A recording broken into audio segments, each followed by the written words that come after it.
Can everyone hear me? Okay, great.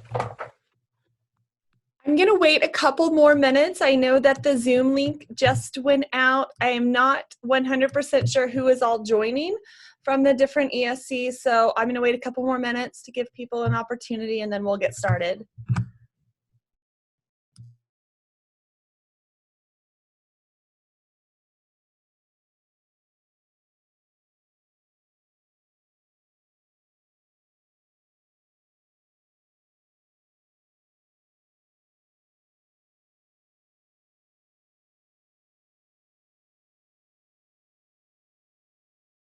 Okay, so this is the meeting. This is to learn how to use the TAGG credits, right? Correct. Okay. Have you used them before, Sam? No, I've seen them. I mean, I guess yes, I have. I used one of my credits just to go through and do an assessment. Yeah. And see the results. But other than that, I mean, I don't know a lot about. Yeah, we're going to talk through them, make sure that you all are comfortable using the TAGG. Also, make sure you can get into your own account and talk through how to give credits out to other teachers. Because I know that the grant that Vicki and Mitchell and the Garrett Center has bought 250 credits for every service center, and then hopes that you can then give them out to your teachers in your region. Is this something I emailed I'm gonna say her name wrong, Mallory, yes. About doing a session like this on because I have my next TED meeting on March 17th, and I was using the incentive to increase participation. If they come to the session, I will give them some credits. Yeah. Is this something? Would you be available on the 17th for like 30 minutes? The 17th of March, or Mallory said she's in Boston. No, we will be at the Texas Transition Institute. Oh, okay. And we are doing a training there. Do you mean the 17th of February? March. That is our spring break. I know I will be in Illinois, but let me check with Mallory and a couple of the other students here at the Zero Center and see what their plans for spring break are, because there's a good chance someone can do it. Okay, yeah, just that way they can see, like, the way the TEDs can see it, they can kind of get the breakdown here from you guys so they can start using them. Yeah. No, I think that's a great idea. And a lot of times when you use the credits as an incentive, it's kind of a backdoor way of being able to pay people for coming. So it does increase participation. So I'm going to wait about one more minute, see if anyone else joins us. But again, I know that the Zoom just went out, and also this is being recorded. So I know that some people were planning on just watching the recording of the session. However, it will give you all some definite opportunities to ask questions if it's a small group.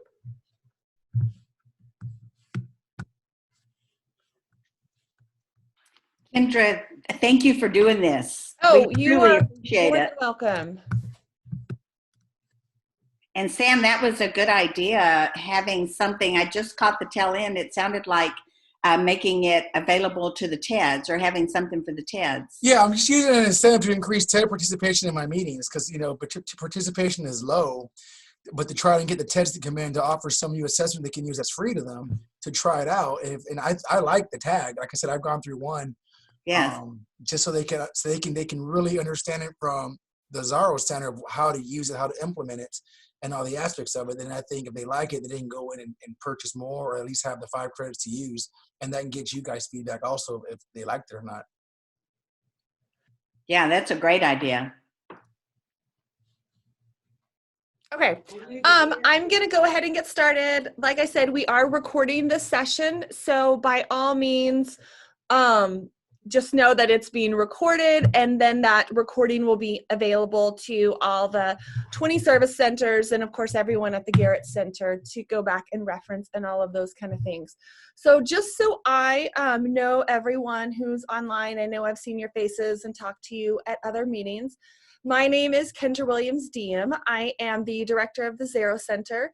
And as a little bit of history, Vicki Mitchell was actually my professor my professor in transition when I was working on my master's degree, however many years ago. And so I have so much respect for Vicki, and I'm so excited with everything that she has going on there in Texas. I'm a native Texan, although I feel guilty saying that considering I haven't lived there for pushing 20 years, but I am looking forward to the Texas Transition Conference in a couple weeks, and I've already told people I want real Tex-Mex food and good margaritas.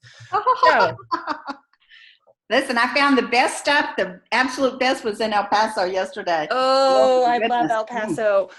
Okay, so if I can have everyone just really briefly introduce yourself, that way I know who's all online.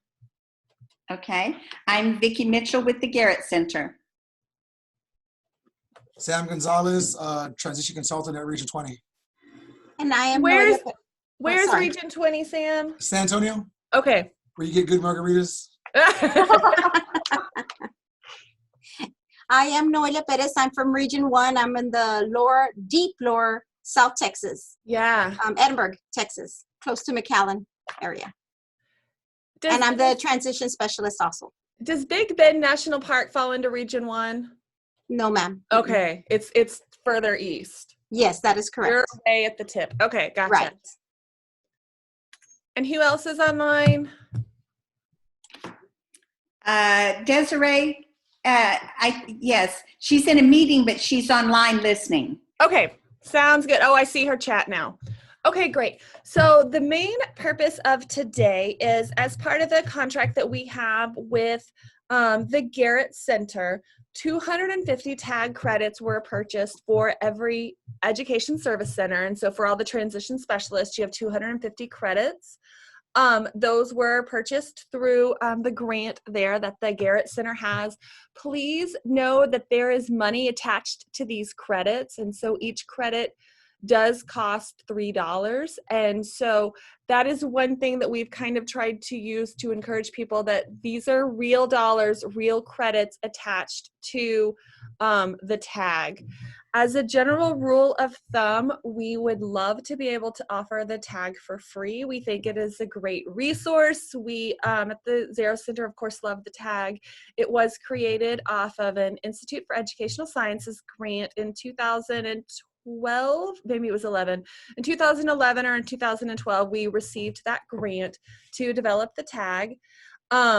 The cost of the $3, no one is getting rich off of selling the TAGG, but it literally pays for all of our server space, for us to maintain all of our websites, and it also allows us to pay a small fee to our coder to keep everything current and those kind of things. So in some ways, we apologize for the cost of the TAGG, but we have no way of hosting all the websites without charging something. And so that was the cost that was decided. We interviewed several people across the nation to figure out what was a reasonable cost that we could charge that was both affordable and allowed us to maintain all the website and server space. So but please do know that that's real money that is attached to those credits. And I see Carla, you just logged on. So hello, I haven't seen you for a little while.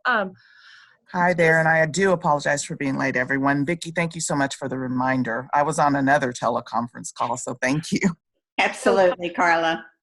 And Kendra, $3 seems very reasonable to me. It was a huge negotiation because we wanted to keep we knew we had to charge something, but we wanted to keep the cost as low as we could, because we also know that a lot of times districts aren't able to purchase things. So if you were a teacher, what might you be willing to purchase out of your own pocket too? Which unfortunately, or fortunately, I don't know what the right word is, we do have lots of teachers who individually will say, I have 10 kids, I'm just going to pay $30 because I want to be able to give this to my students. Teachers are the most amazing people ever, and their sacrifice that they do for their students is totally equivalent to the sacrifice that you would do for your own children. So I love teachers.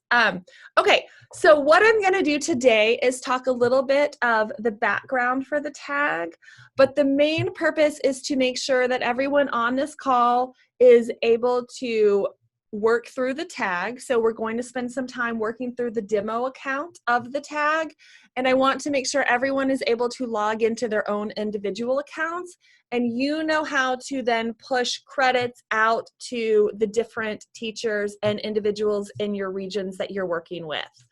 So I am going to do a screen share of a PowerPoint that we have created. I'm not skilled enough in Zoom to be able to monitor chat and talk through my PowerPoint. So if someone has a question that comes up on chat, please just talk, let me know that you're there, because I will get on a roll and I will forget to check back in with chat. So any big questions before we get started? Okay, then I am going to do a screen share and work through the PowerPoint. Vicki, I will also send you this PowerPoint when you're finished, and you can do whatever makes your heart happy. Very good, thank you. All right, let me do screen share.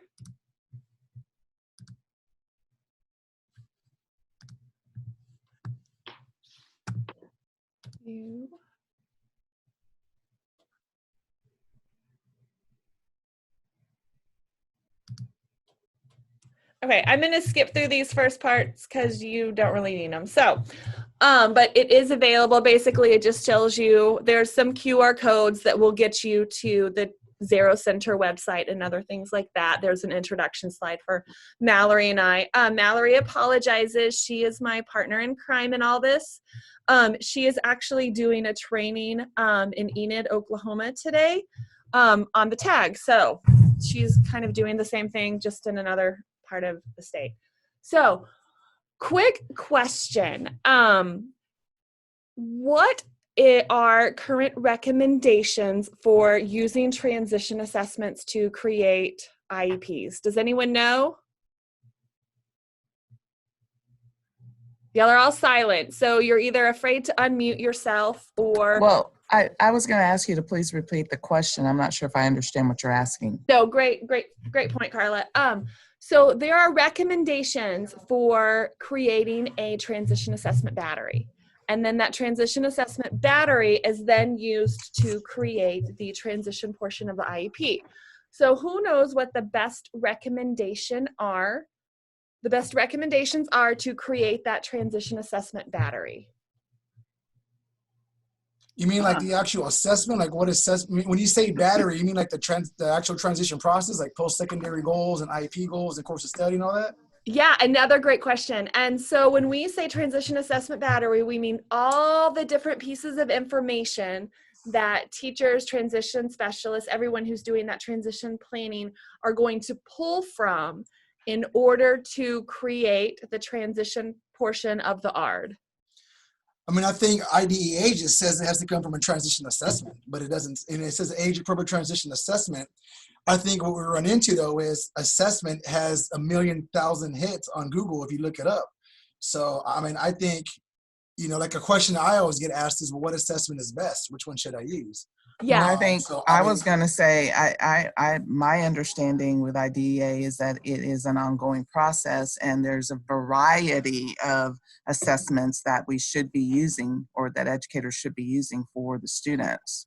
Yeah, I agree with Carla also. When I do my trainings on that, I say that it's an array, just like Carla.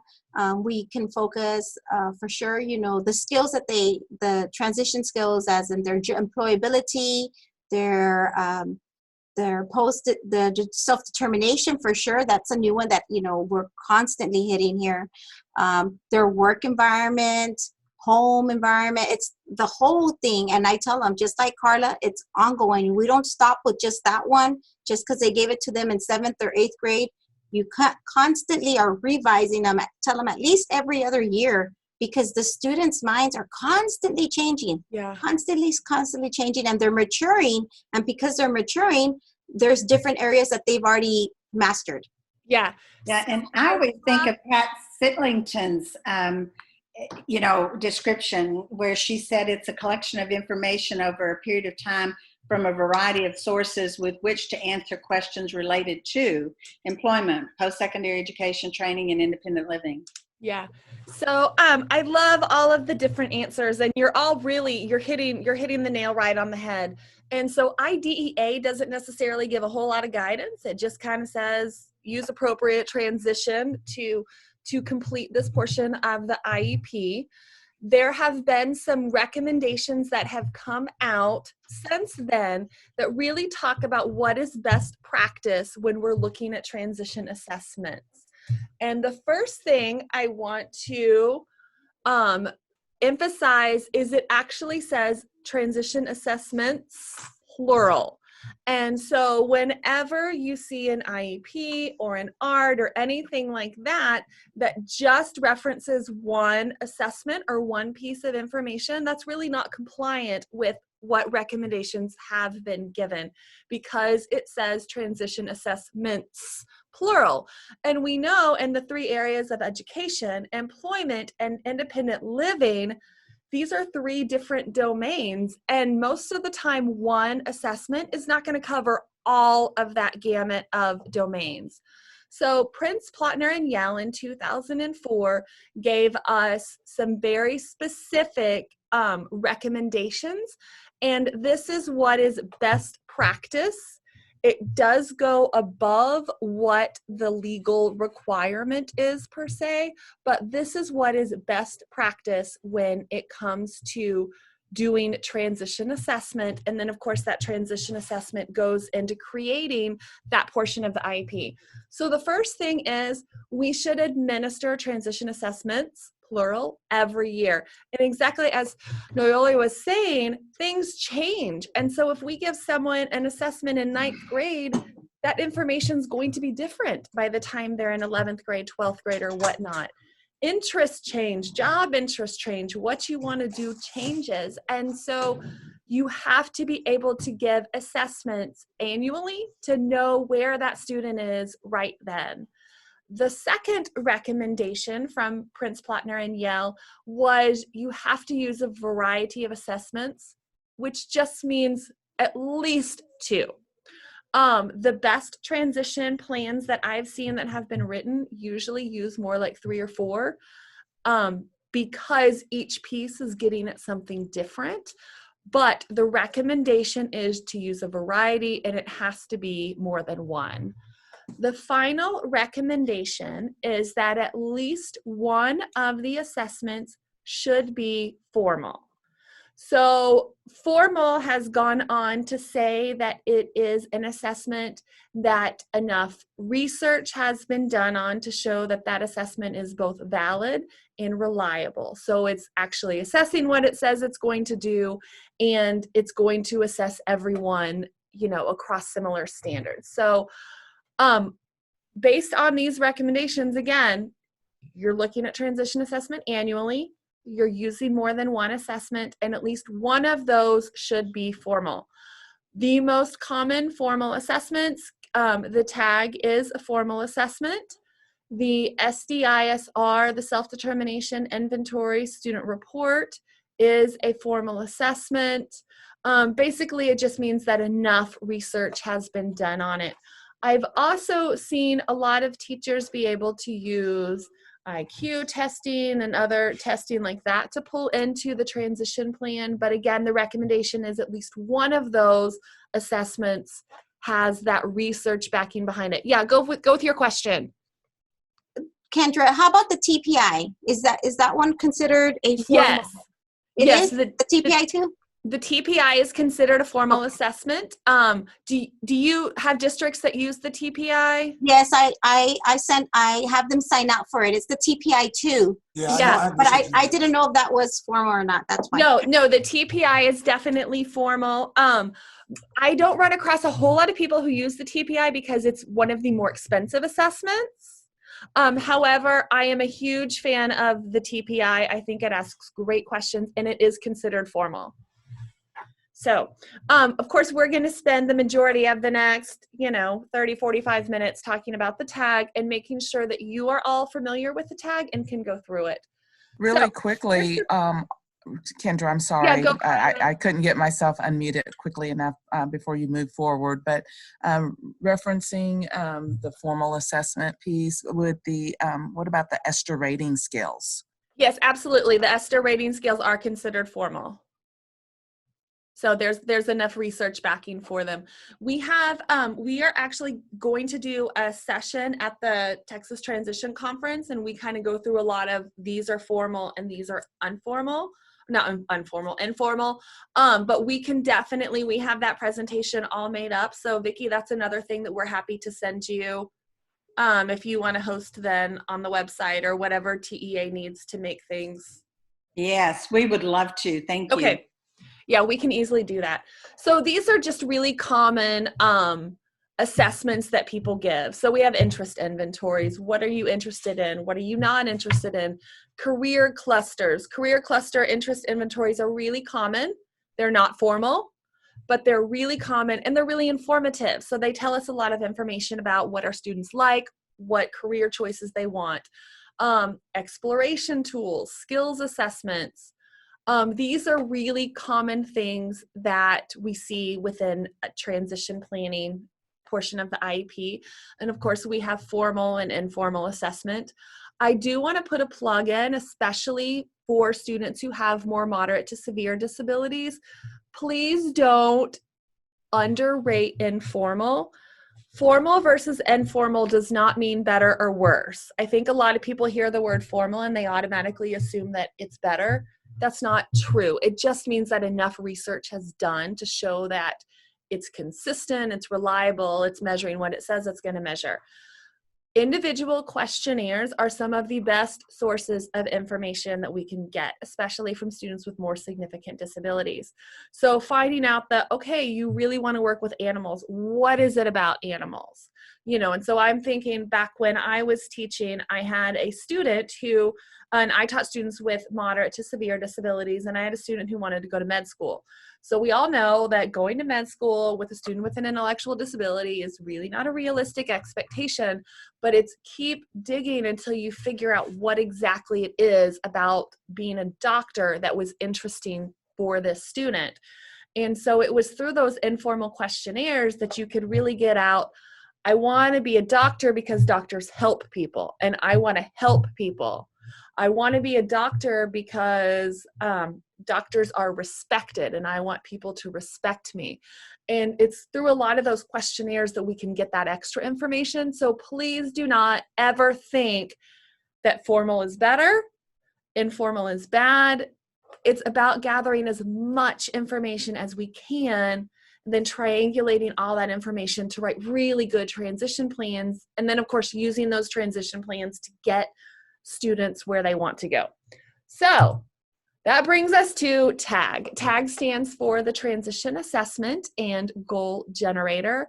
I so wish I had this back when I was teaching. Of course, I was teaching when we were all still handwriting IEP goals and we didn't have all the electronic things that make it so much easier today. Basically, what happens is in the transition assessment, there are three components to it. There is the professional teacher component, there is the student component, and there is the parent component.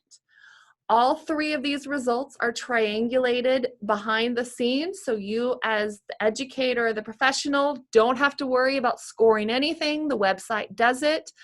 And then it really just kind of spits out results. So it's going to show you where your students' strengths are, what areas they need to work on.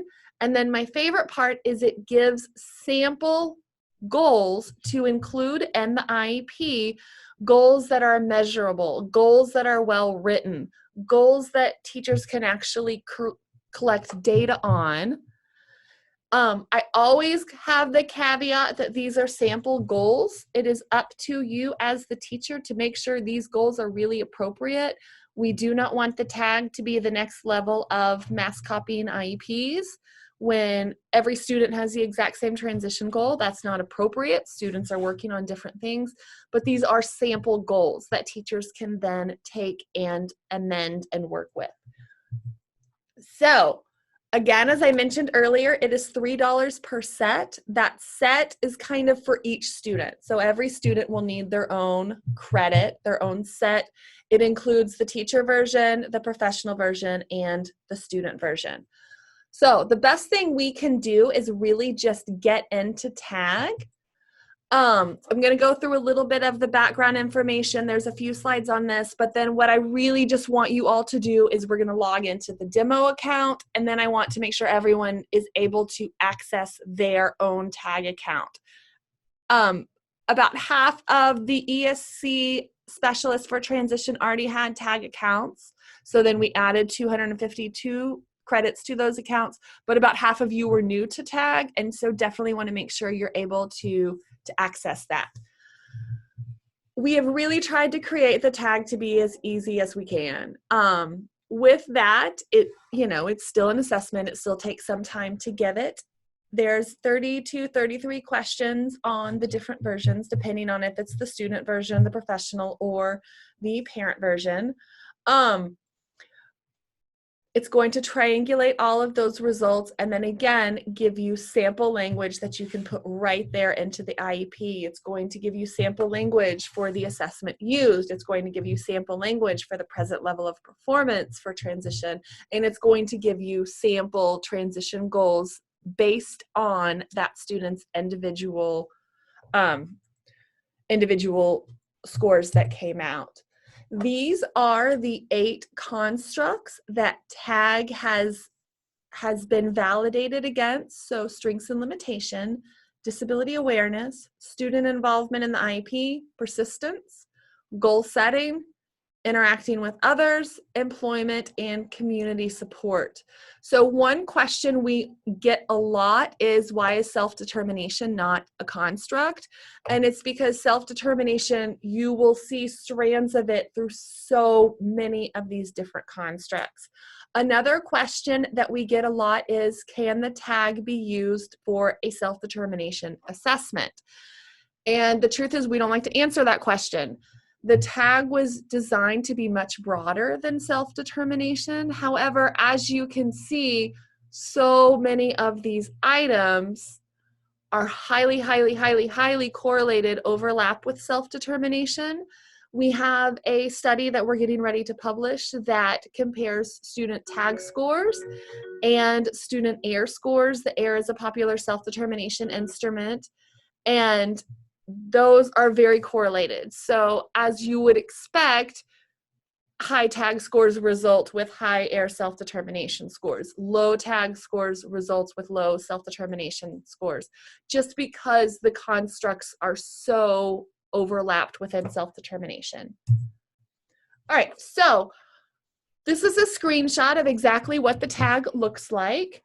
When you go in there, this is a teacher questionnaire. The teacher, the student, and the parent's questions are all mirrored to each other. So as number 1 says, the student told someone that he or she does well, the student's question is going to be, I told someone that I did well, and the parent's question is going to be, my child told someone. So all the questions across all surveys are very aligned with each other.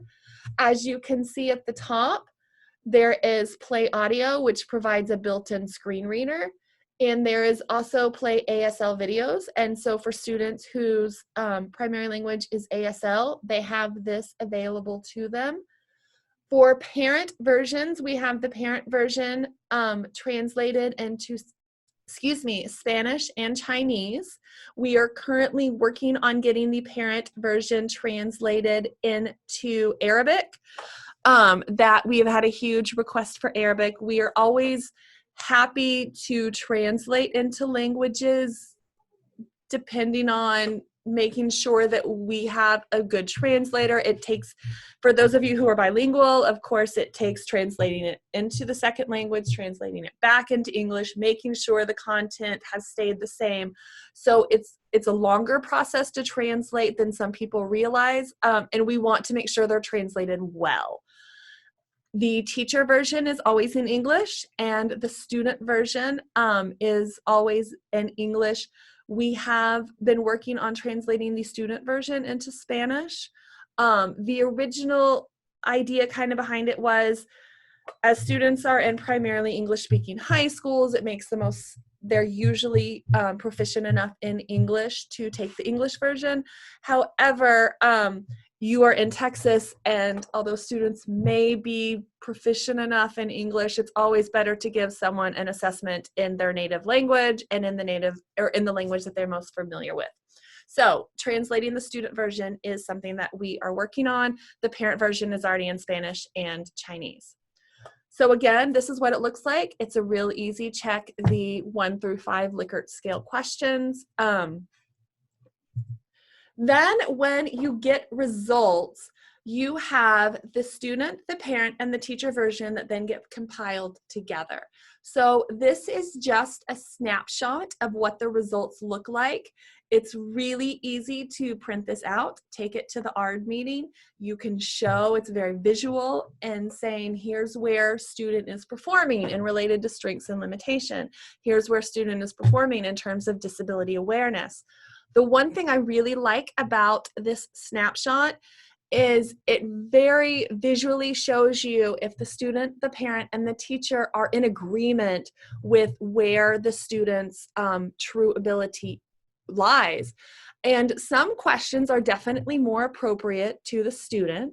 For example, one of the questions is, I've told a teacher about my disability. I feel comfortable talking about my disability.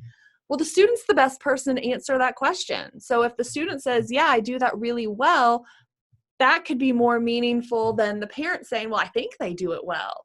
And so with all of these, understand that some questions are, the primary source of information is the parent, the primary source of information can be the teacher, the primary source of information can be the parent, but you can definitely see how each person ranked the student in terms of the different constructs.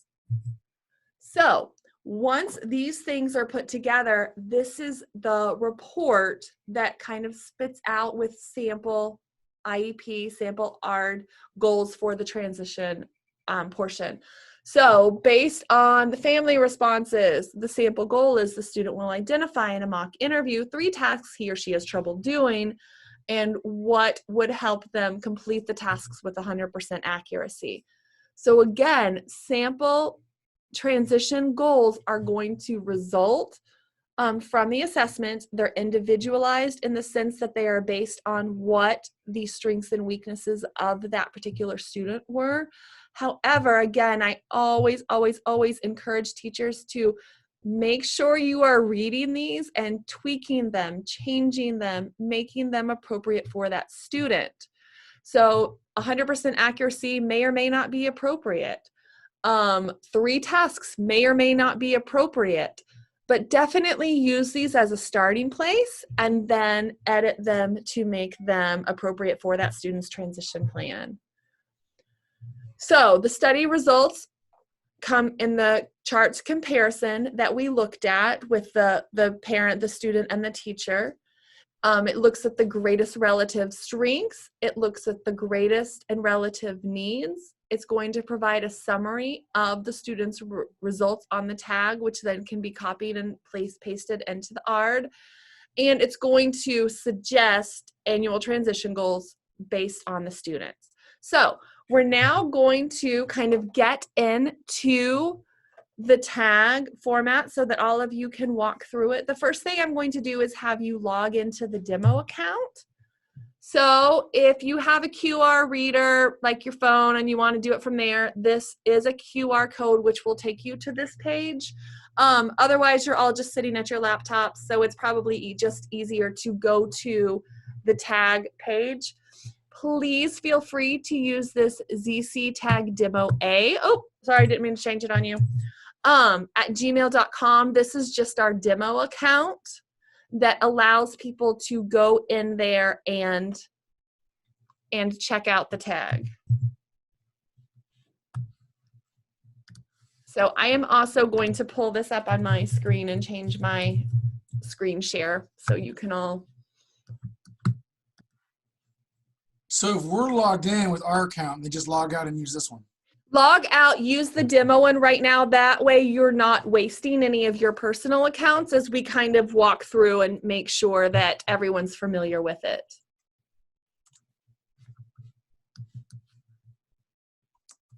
And Kendra, like tomorrow, I have my training with my VACs and my transition people. Can I give them this username so that way they can practice? Yes, so they can absolutely. Get you comfortable? Okay.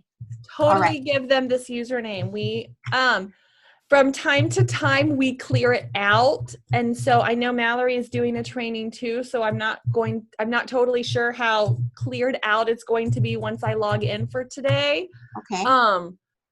But totally feel free to share this demo account with teachers. We would much rather them use the demo account and make their mistakes than use an actual credit, because that's tied to money. So I am now going to switch my screen share to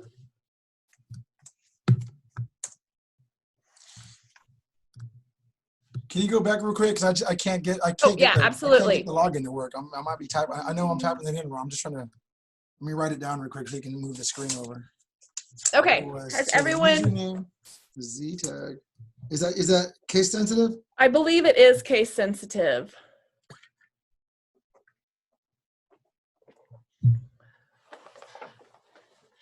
And while we're waiting, I do have a question. Yeah, go for it. Did you already tell us what our credits and all that were? I mean, like our actual user account, not demo account. Did you already send that to us someplace? Yeah, you, Carla, if I remember right, you already had an account. And I thought so. If you give me a couple minutes, kind of when everyone's going through it, I can definitely go back and I can resend you your account. I don't know how many credits. I would imagine you have more than 250 credits, Carla, just because I know that your region has purchased additional credits. Okay, good. Thank you for that. I appreciate that. But I have no idea how many you have off the top of my head. Okay. Sam, have you been able to log in yet? Yes, I logged in. Excellent. All right, so let me redo my other screen share. All right, so now you should all be looking at a screen that looks pretty similar to this.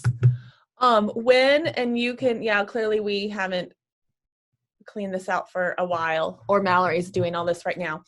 So I recommend that you all either use your own name, or I think there was a SpongeBob as I was scrolling down. Just use a name so that you know how to go back and to do it. So when your teachers log in, or when you log into your own account, it's not going to say this is a demo account at the top, but it's going to look very, very, very similar. It'll say credits available, however many credits you have. Create a new assessment, transfer credits. You can always request more demo credits. The one thing we do reserve about demo credits, because we've had teachers say, oh, can I use demo credits to give to my students? You're playing with fire. We regularly come in and scrub this, and so you might be able to get away with it a little bit, but the results aren't going to be there for long. And especially when you start emailing out parents to get them to complete the survey, you're kind of playing with fire. But we do have people ask if they can use demo credits, and there's no reason you couldn't, but they may or may not be there when you try to go back to do stuff. All right, so the easiest thing to do is just literally hit create a new assessment. When you create a new assessment, you're going to see this screen. So whatever you want the student's name to be, type it in. You have the option to disable the family version or disable the professional version. My rule of thumb is never disable it. A lot of people say, well, I know the family's never going to fill it out. And I say, well, you should at least try to send it to the family to fill it out. It just doesn't make a lot of sense to disable it, but you do have that option.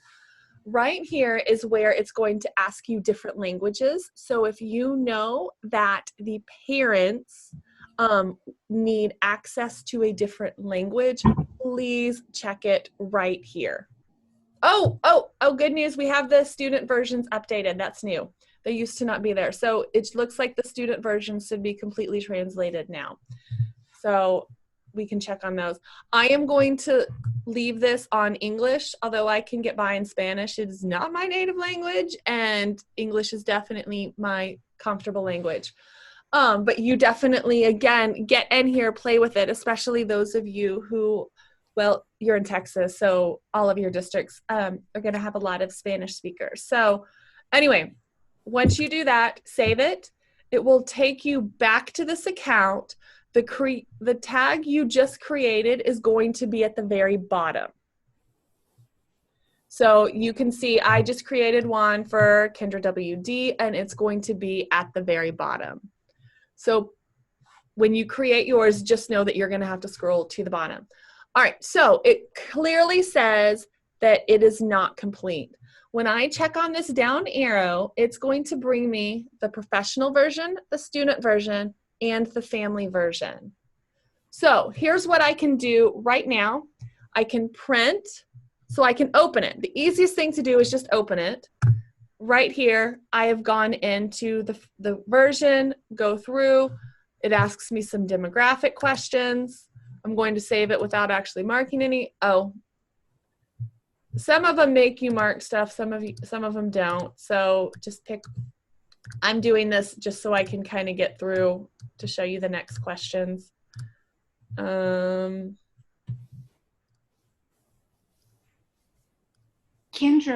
yes. Question. For instance, student grade, 7th grade all the way through 18 through 21 programs, is there, if you click on that, is there a difference in the questions or how the report is done, or that is an absolutely great question. And I'm so glad you asked it. The tag was created for high school students.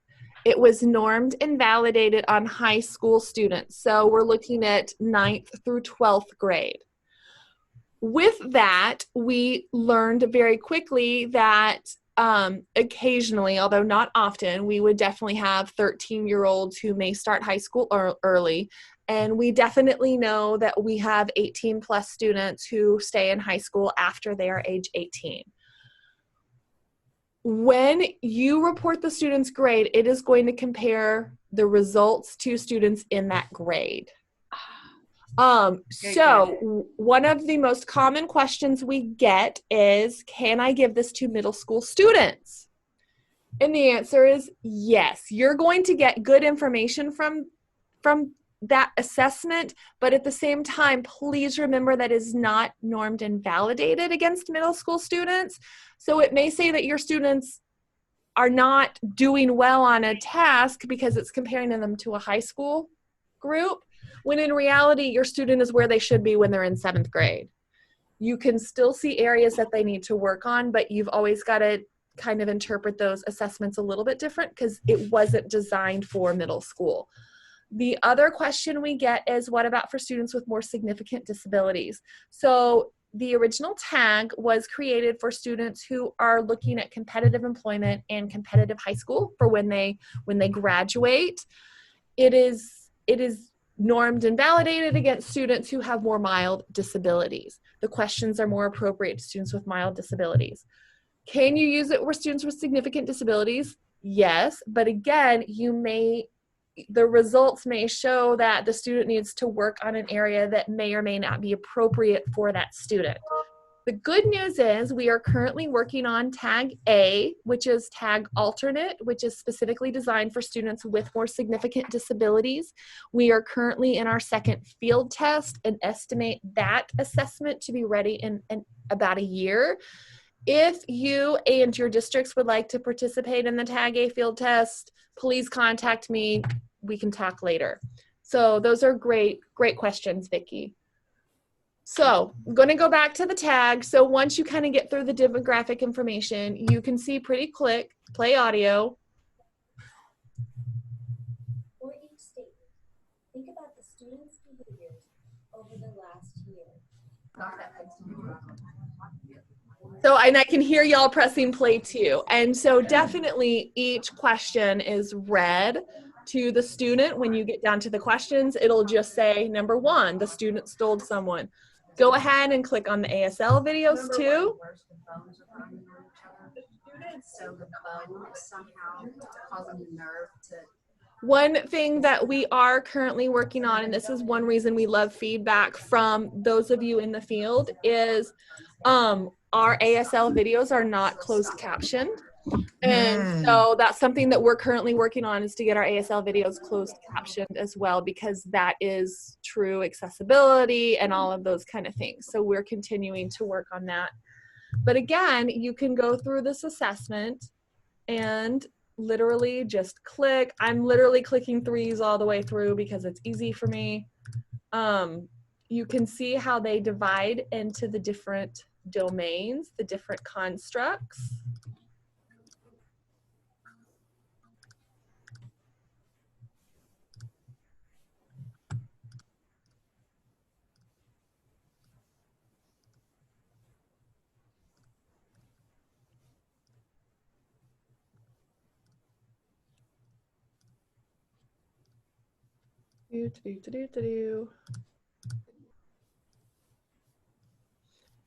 And then once click continue, yes, I want to continue. Thank you. If you return to the dashboard, it will take you back to this demo account. So now when I scroll down to the bottom and find myself, it still says it's not completed, but when I click on that arrow, it does tell me that the professional version is completed. The exact same process with the student and the family. The easiest thing we've noticed that teachers have found to do with students is just have students take this when they're at school in the teacher classroom, when they have access to the computer or whatnot. However, there's some other things you can do, one of which is create an email link. So this link right here is unique to this student. I can copy this link, put it in an email account, send it to Johnny, and it's going to show up in Johnny's email account. This has been really helpful too, especially for those students who may be more consult only or maybe in general education classes all day when the special education teacher doesn't have as much contact with them, to be able to send the link and say, here you go, Johnny, please complete this so we can talk about the results or whatnot. But you can definitely email out that link. You can print it. So if you click print, it will open up a PDF version of it. Sometimes people find it easier to print, have Johnny fill out the PDF, and then the teacher can go back in and input those results once Johnny gives them back. You can download in Braille. I've always wanted to try this because we don't have a Braille printer here. Our Disability Resource Center does, and it was actually kind of interesting. But these are things that we can do. We can print the student version in Spanish. So for students who are native Spanish speakers, if the Spanish version is more appropriate to them, they can print it. We're working on the audio version is what we're working on right now. So students can take it in Spanish in the online forum. The exact same way for families. You can open it right then. You can email families a link. You can also print it and send it home, print it in Spanish and send it home. We do have the family version Spanish and Chinese in the online forum. So if you check that that's what language parents need, parents can open it in the online forum in their native language. Other strategies we've heard that teachers have been able to successfully get families to do it is on back to school nights or on parent-teacher conferences where parents are going to be coming up to the school, have a computer where parents can immediately fill it out when they're at the, when they're in the school to help increase parent participation. But definitely just being able to print it out and send it home, or sending individual email links are helpful. One thing we've also noticed too is because the email link comes from you, the teacher, as opposed to tag@ou.edu, parents are so much more apt to open it and pay attention to it. If it's, hi, Miss Johnson, this is, Miss Smith, your son's English teacher, it's just much more personalized than a generic. So has everyone kind of had an opportunity to work through a couple of these? Yes. Kendra, I have a question. Yeah, go for it, Carla. Where did you get that link again? Okay, great question. So when I go under student and click on the create email link, Okay. it says, please copy and paste. Okay. Unique link. Copy it into an email, send it to student. When they click on it, it's going to take them straight to their student assessment. They're not going to see any of this background information. It will take them straight to their link. Okay, thank you. Yeah. Yeah, go for it. Okay, Ms. Kendra, I had a question. So when the teacher, she's going to create one, let's say we give her 20 tags. Yes. Right? So 1 tag per student. So when she's going to create a new assessment, right? And so she's going to input the student's name there. So like, Right. let's say she has all 20 students in the classroom because she's going to take them out during a certain period, right? Perfect. And so she can go ahead and have them all right there. She's already created all of their accounts, and she's already done the assessment for each student. So all she has to do is she would log on for all the students, and then at that point she does the student section, like Yeah, how. So she could like if they're in a computer lab setting, she Right. could literally log into her account on all 20 computers. Okay. And then pull up each student. Each student could take it at the same time. Okay. So there's not a limit in how many times someone can be logged into the system at the same time. Okay. The one downfall with that is if students are very curious, which they are, and like to click on anything they can find, they can easily navigate to another student's assessment, which is the biggest downfall to doing it that way. Right. The other option is to have the teacher immediately email out all the links. And so then if students log into their email, like if they have a school email account, hello class, everyone's already received this email, log into your school email account, click on it. That one is probably the best then. Yes. If they're going to do computer lab setting, that's probably the best one then. And I know teachers who have done it both ways. I know my personal children, and my oldest will be in high school next year. I don't think she would stop clicking on everything. Right. So she would do her assessment and then should just start clicking. Mm-hmm. Got it. Thank you. Did you have a question, Sam? Was that you? Yeah. Okay. No, I was going to suggest that nowadays, I know my kids do it all the time. They have their own student emails or Gmails they give them. And I think the link, then they could just log on and see them. So if they do the email way, if they do it through their email, the results do come back to the teacher's account then. Absolutely. This is a unique link that is only attached to this one thing. Well, there's no login on their part. They just click the link and it opens. Okay, cool. Yeah. And that's definitely the cleanest way to do it, because then students log into their email. Here's your link. All you have access to is your student survey.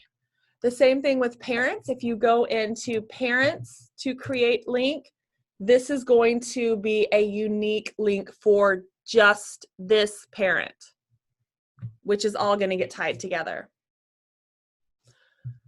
Oh, I just went. Thank you. All right, let me go back. So if any of you, no one has worked through all the assessments. What you'll notice is, and here's some of the other ones, so that person didn't. Once all of them are worked through, it will come down here to the bottom and have completed assessments. So these people have completed everything. If you click on, here's, evidently Robert Downey Jr., it will flat out say, here's his combined score. So that they did it without doing the teacher version. So they must have clicked to disable the teacher version, but here were Robert Downey Jr.'s combined results. You can see it individually for the student. You can also see it individually for the professional based on the different constructs.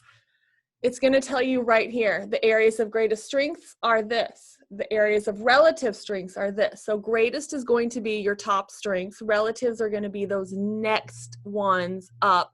I've seen a lot of people focus in on the relative strengths to write goals for. I've seen people focused on the greatest needs. That's where it gets into, you know, your students and you know what's appropriate for them to work on. Then we have areas of greatest needs and areas of relative needs. It's going to spit out the present level of performance. So Robert Downey Jr.'s abilities and experience were assessed using the TAGG, yada, yada, yada. And this is, although it's kind of a form paragraph, it's also going to specifically say, these are Robert Downey Jr.'s strengths. These are Robert Downey Jr.'s areas of need. Then we have suggested annual goals that are all going to be, again, correlated with the student's strengths and the student's needs. These are also all linked back to Common Core standards. Vicki, if we want to link these to the Texas standards, we can definitely talk about that because I'm sure Texas teachers would love it. They're currently linked to Common Core standards, and although Texas standards and Common Core standards, it's not that hard to link them together. Yeah. But definitely we stick this in there because every time we get people saying, oh, I don't have time to teach transition. Oh, I don't have time to work on these things. Well, look, right here it says this is this literary skill. This is this math skill. This is this skill. So you can totally address transition goals while you are also addressing general course content material. That would be extremely beneficial. I was with teachers yesterday, and that topic kept coming up. People get so focused on the state standard of the TEKS that they don't always understand that you can still meet transition, functional instruction. So yes, let's talk.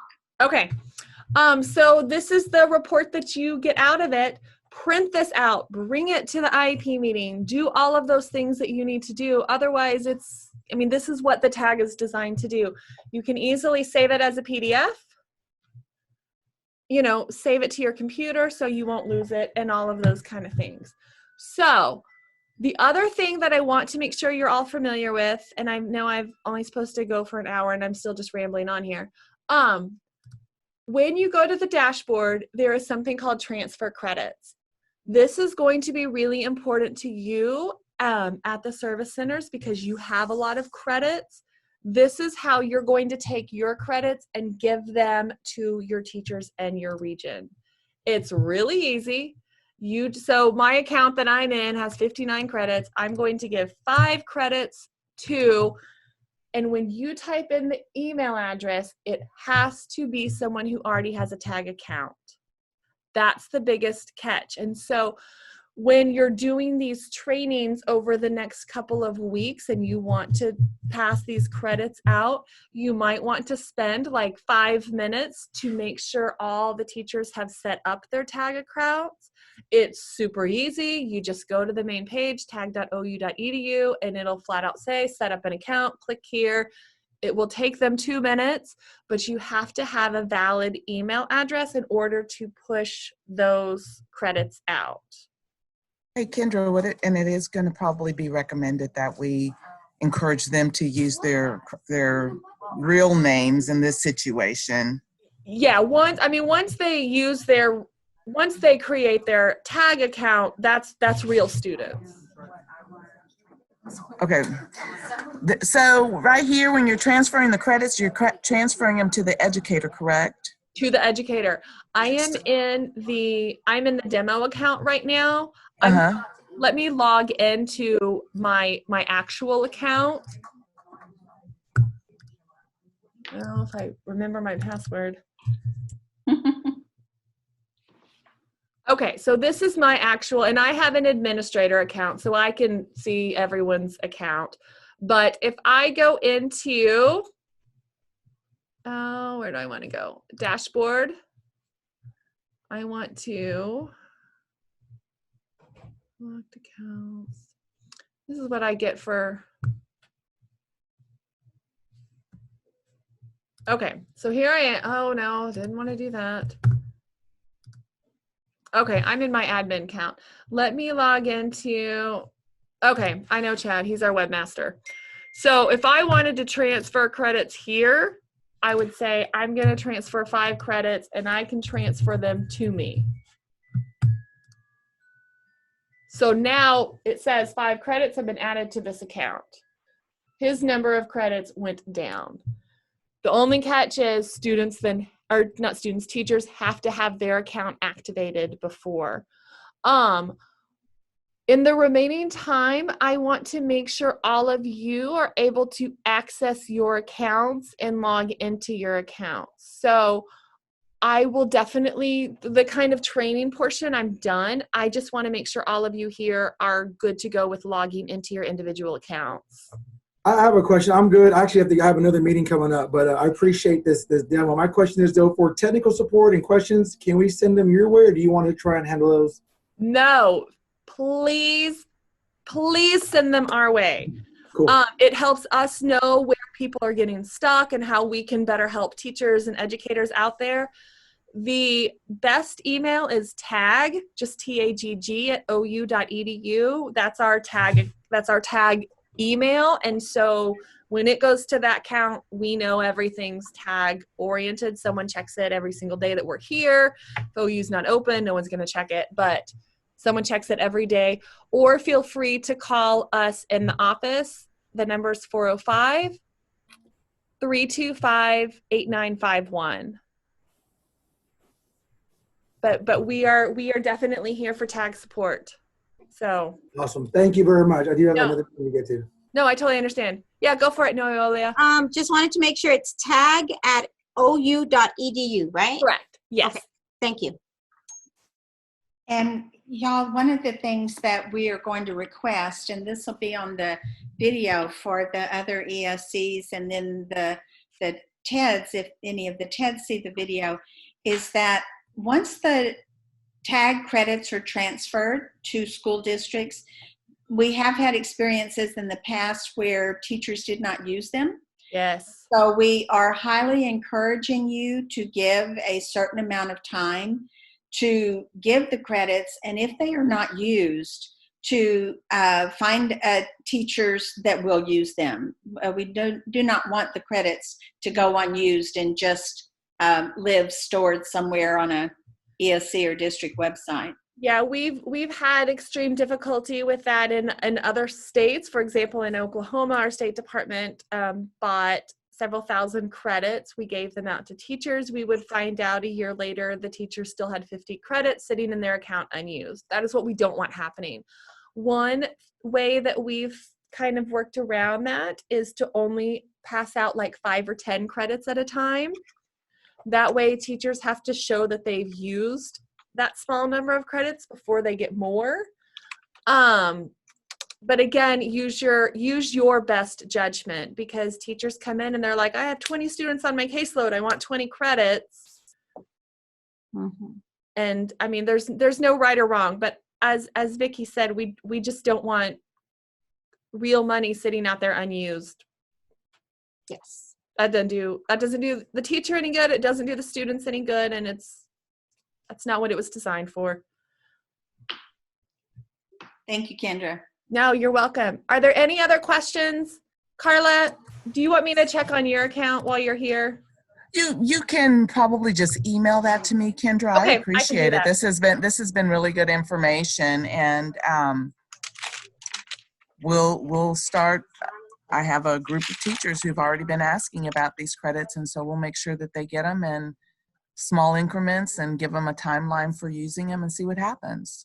Okay. And I also want to say, I went ahead and used the QR code, so it came up on my phone, and I did the whole thing on my phone, and it was amazing. I mean, absolutely Yeah. no glitches whatsoever. It was Yeah. awesome. It's very phone and tablet friendly. At least we have tried to. And the truth is, especially with parents, is a lot of families don't have home computers and the parents' internet access is via their phone. And so that's how they're going to complete the survey. Where do we get the QR code from? Is it on the website? It's I've got it on the PowerPoint. Okay. So if I stop sharing this screen and go back to the PowerPoint, it's in the PowerPoint. I am going to send Vicki the PowerPoint today. Well, now I can't. There we go. Stop share there. I'm going to send Vicki the PowerPoint, which in the QR code is embedded in the PowerPoint. So then she Fantastic. gets out. I'm excited to share with the teachers. They've been asking me about it, but I wanted to make sure that I'm all set. So I feel good for tomorrow. Thank you. No, great. Thank you. Kendra. We will also be at the Texas Transition Conference. So by all means, if y'all have questions in the meantime, it'll be an easy place to find us. So. And so, Kendra, about how long do you think it will be before the video, this training video? Give me about 24 hours, Okay. and we can get it uploaded into the Zero Center YouTube account. Okay. And then you can push it out from there. Okay. Sounds great. Thank you. Okay. Kendra, would you like for me to connect you to our folks here at the ESC, our state leads for VI and deaf or hard of hearing on some of those closed captioning pieces, or you already have somebody that's doing that for the ASM? Yeah, we've been working with it's the Oklahoma School for the Deaf who has been good in working with that. But I do appreciate your good your offer. That's great. Absolutely. All right, thank you. All right. Well, thank you, everyone. It was good to see you virtually. Well, thank you, Kendra. This was awesome. I enjoyed it. You're Very welcome. informative. All right. Thanks, everyone. Have a nice day. Bye-bye.